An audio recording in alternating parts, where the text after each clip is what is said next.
Le déjà là linguistique analysé. Présentation. Dans ce deuxième élément, nous allons nous intéresser aux différentes formes que peut prendre le déjà là linguistique pour vous apprendre à catégoriser ces différentes manifestations.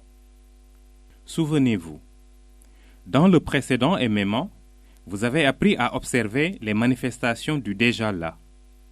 Nous avions défini cette phase d'observation comme la première étape de notre démarche. Nous abordons ici la deuxième étape de notre démarche, la description. Notre démarche: observer, décrire, expliquer. Décrire, c'est représenter une chose ou une personne dans un ensemble en utilisant des moyens linguistiques, soit par écrit, soit par la parole. À la fin de ce élément, vous serez capable de catégoriser et classifier les manifestations du déjà là chez les élèves. Vous aurez pris conscience de l'importance du déjà là linguistique des élèves dans les processus d'apprentissage. Ce que nous attendons de vous dans ce élément. Un petit rappel pour commencer. Les manifestations du déjà là que nous avons pointées dans le premier élément sont les suivantes. 1.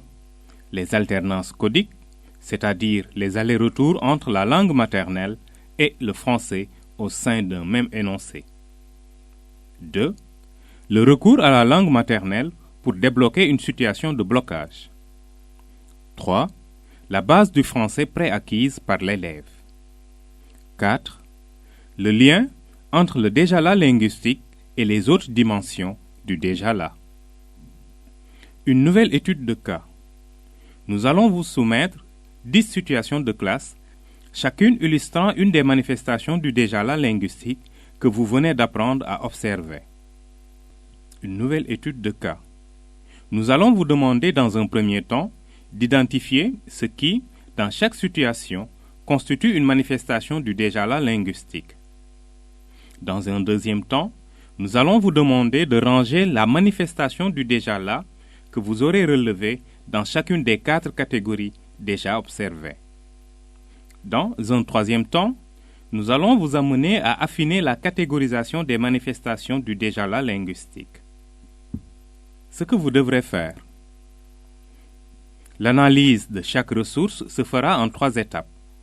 Identification, catégorisation, affinement de la catégorisation. Une question sera associée à chaque étape. Ce que vous devrez faire. Répondez aux 3 questions associées à chaque situation. Comparez vos 3 réponses à celles que nous vous donnons. Passez à l'analyse du cas suivant. C'est aussi simple que cela. Avertissement. Nous vous recommandons vivement de progresser dans ce élément en suivant l'ordre dans lequel les situations vous sont proposées. Il arrivera en effet que dans les questions posées, vous ayez à comparer la nouvelle situation à une ou plusieurs situations vues précédemment.